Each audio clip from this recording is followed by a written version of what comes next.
Welcome, everybody. My name is Lisa Stenerson Kramer. I'm devoted wife. This is my husband, Scott Kramer, devoted dad. And this is our little dog, Luna, devoted dog. And welcome to the Devoted Dad podcast. So this evening, we're just talking a little bit about, again, how Canadians are feeling.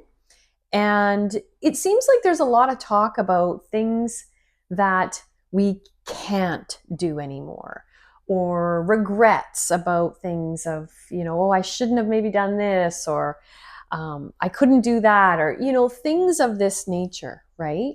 And I was saying to Scott, I think we really need to shift our perspective from being in the I can't place to being I can, right? I'm an I can Canadian. In other words, I can do this, I can do that. So we're just going to talk a little bit about making sure that we're really shifting our minds right now, okay, into the most empowering possible place for us. Mm-hmm. Okay, so, honey, what's your perspective on this? Well, I would say that thought originates from memories and experiences of the past. Yeah. And that our present is filtered through those memories and experiences of the past. And one thing is that we aren't aware that that's where our thinking comes from. And that this feeling of I can't is a sense of overwhelm. And it comes from a place of fear. Fear of failure, fear of missing out, fear of, fear itself. So we convince ourselves that we can't do things because of the overwhelm. And so for us as Canadians right now, I know a lot of people have been feeling upset because maybe their financial situation isn't as good as they would like it to be right now. Maybe health, along with that, isn't maybe where they want it to be. Canadians have been under a lot of stress for several years now, right? Mm-hmm. And we're still in a period of stress. So there are probably a lot of changes that Canadians have had to experience and adapt to over the last several years. And if we keep thinking about what we could do or what we could have in the past, that really negates the enjoyment and the gratitude of what we can do and what we can have right now, right? I know one example just from our life was when we got married, right? And so for both of us, in our previous marriages, we had big fancy weddings, right? And that just wasn't going to be the reality for us for a whole bunch of different reasons, right? Part of it was personal preference. It wasn't our first rodeo, as we say, right? But also too, just financially and, some other things too. We just weren't able to have, the average Canadian wedding, which is around $35,000, right? And so, there was a moment where we kind of had to make, that decision of, okay, we're choosing to put our resources into other things, right? But we still want to get married. So what can we have? And we ended up having a really beautiful, very, very small little wedding in a heritage church, right, on Salt Spring Island. Hardly anyone was there, right? It was very, very small, but it was perfect. And we just focused on what we could have, right? So I don't know if you want to talk a little bit more about that or use some other examples from your life. From the way that I see it is that we have a limited time on this planet. If we're of exceptional health and we manage to live a long time, we live 85, 90 years.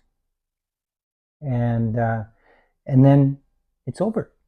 we move on to another existence.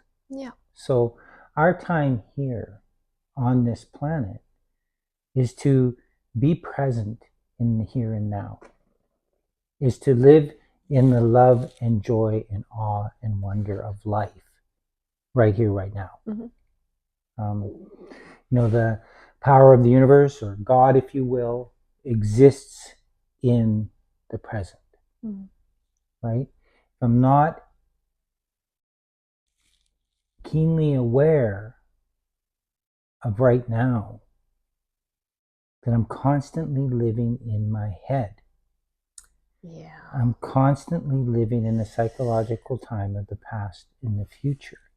I'm not enjoying life right here, right now. So a lot of that is transitioning from the shoulds to the cans, or the I can'ts to the can. I can. I'm Canadian. And we look at the past, and we're always thinking, oh, I should have done this, or I should have done that. I shouldn't have done this. I shouldn't have done that. And it comes from a place of lack. It comes from a negative, depressing, or disappointing type of energy or emotion. We can be in the so that past, of looking at the past like that, is imposed onto our present. So we look at our present and we say, well, I should do this. I should have that. I shouldn't have done this. I shouldn't do this, and I shouldn't do that. So that negativity from the past is put onto the present. Yeah. So it's no wonder that we're totally blocked out from looking at what we can do as opposed to what we can, and rather focusing on what we can't do, because it comes from within us. And it's so if we can shift our mindset and understand that our past is always constantly imposing itself on our present, and we can allow ourselves to let that go. And if we make the decision, we choose to believe that we can, it changes our mindset. It changes the energy. Yeah. It makes the world much more brighter, and there's more possibilities. It creates more connection between you and I. There's not so much past. There's not so much just me between you and I. Right? There's not very much me between myself and the universe. There's not so much me between myself and God. So it comes down to making a decision to believe I can. So we must believe in what we can do. Right? So we can believe. Yeah, absolutely. And I would much rather be an I can Canadian than a I can't, and I'm stuck in overwhelm, and I'm stuck in feeling caught flat-footed in this current situation. No, there's no point in that, right? There's no point in all of us have to do a little pity party, for a little bit, but then you got to get out of that and just be like, okay, no, I'm an I can Canadian. I can do this. I can make a good life right now with all the circumstances that are happening right now. And like you say, it's about focusing on the present, focusing on what's available right here, right now. That's right. Not worrying about what we could have done in the past or what was done in the past. Just going back to our example of our wedding, right? We had totally small little wedding, and yet it was beautiful, and it was so warm. It was so warm and loving and caring and just beautiful. And so it really didn't matter. It was a totally different experience than the weddings we had had in the That's past. right. If we sat in the situation and said, well, I should have a $35,000 wedding. Yeah. We would have been. We would have never got married. Yeah, exactly. And we never would have enjoyed what we had. What we have and what we have now. Yeah. And all the guests loved it too. Like that was the other thing, is that it was just, the ambiance of it was wonderful. And that's all goes back to a lot of about expectations. And it's having reasonable expectations in our life. Yeah. For wherever we're at. Yeah. Rather, as opposed to having unrealistic expectations. If we can let go of the unrealistic expectations and live in the moment, allow life to unfold as it should, enjoy life as much as live in the love. And let me tell you, love is not what you think it is. Love for me is defined as being present, aware, and giving life its undivided attention. And so leading with love,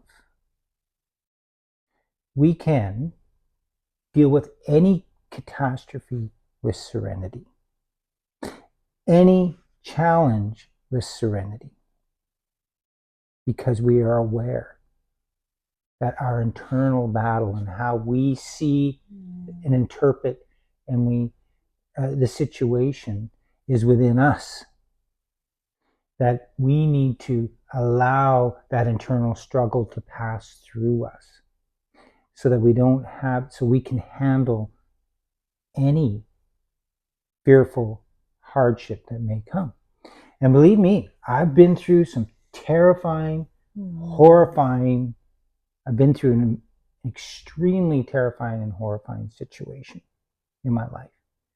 And the overwhelm was so great. I had no idea what I was going to do and how I was going to survive it. But I made a decision. I made a decision, and I came to believe that anything was possible.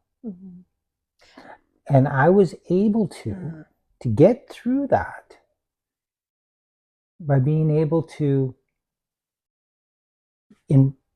through this fear and this anxiety, I was able to, the fear brought up to me and made me aware of the situation. It brought my attention to it. I was able, led by love, I was able to use the appropriate emotion to handle that situation. So I was able to use a God-given emotion of anger to cope with that situation. And I don't mean anger as I'm running around beating everybody up, being violent and destructive or anything like that. What I mean is that it was a motivating force, and it was supportive of life, where I was able to say, this is not going to take me down. This is not going to take my children down. This is not going to destroy my career. And it's not going to put us on the street. And it was supportive of life, and it made me act. So once I got through the immediate challenge, I was able to let that anger go. And I was able to move on to a higher level of attention. I was able to have that courage to continue to move forward. I was able to see the wholeness and the completeness of the situation, of life in that moment. So, and I think, there's several of us Canadians out there, probably more than several, that right now are dealing with all sorts of different types of emotions. And I'm glad you brought up anger.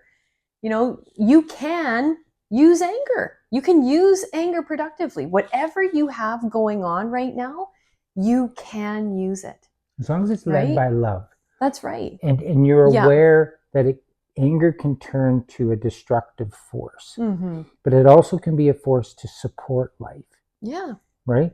So, for example, this thing between, like with Canada and our society and our nation. Well, rightly so, we are angry. Mhm. But how can we not be consumed by rage and not be finger pointing at one another and blaming one another? Mm. How Yeah. can we pull together and use that anger to get us through positively to the other side of this immediate threat? Right? What are the things? The fear has brought our attention to it. The anger will move us to action. Yeah. But it's led by love. Mm-hmm. Right? We're not going to go start a war and shoot people and and all that. It will bring us together, put our differences aside, and we'll get to work and get things done. Yeah. And then we can move on to the unknown void of the future. Mm-hmm. We can move on to the plethora. We move on to the abundance that the world has to offer us. Yeah. Yeah. 100%. You know, and that's how we can shift our. And once we get through that immediate threat, as a nation, as individuals, then we gain experience and we go, oh my God, I can do this. Mm-hmm. Yeah. I can do it. Yeah. Yeah. And you start to build belief and faith in yourself, in one another, the universe, and God. Mm-hmm. 100%. You know, so 100%. so that's how we can use being aware and present and give undivided attention to ourselves internally and externally. Yeah. Yeah. You know? So that's just kind of a small little piece that we wanted to talk about tonight. Canadians, we are I can Canadians. Mm-hmm. Okay. Please don't feel like, these circumstances are insurmountable, because they're not, right? It's all how we perceive it. Yes, we have to acknowledge if we are feeling overwhelmed in a moment, but that too shall pass. And we can use our emotions appropriately and to move forward. That's right? right. Once we get through that initial fear and the shock and the anger, we can move to courage, and we can move to willingness, and we can accept the fact that what was is over, and we can accept the fact and be looking forward to the excitement of the future. Yeah, I agree. And we can use, because we are of a clear mind, we can use our intellect. Canadians, we are smart people. Mm-hmm. And we can use our intellect, and through love and joy, we will attract abundance from the rest of the world. Yeah, absolutely. Yeah. We have so many possibilities right now. And being I Can Canadians, I think is so important right now. And we're really being offered an opportunity to really develop that within ourselves more, right? Mm-hmm. And it'll be very interesting to see where our nation goes in the coming times, right? So anyway, to everyone that was out there joining us tonight, thank you so much for tuning in. We really appreciate all your feedback. We love hearing from you. And if you enjoyed this video, please like it and please share it. We just want to have conversations with people, just have conversations as average Canadians and just share heart to heart. Yeah. That's right. Yes, my friends, we can do this. If we have that awareness, presence, and undivided attention for one another, we can get through anything. We will come out the other side. Now, where there's equal darkness, there's equal light on the other side. We can do this. Anyways, my friends, we love you lots. Stay devoted. Devoted Dad.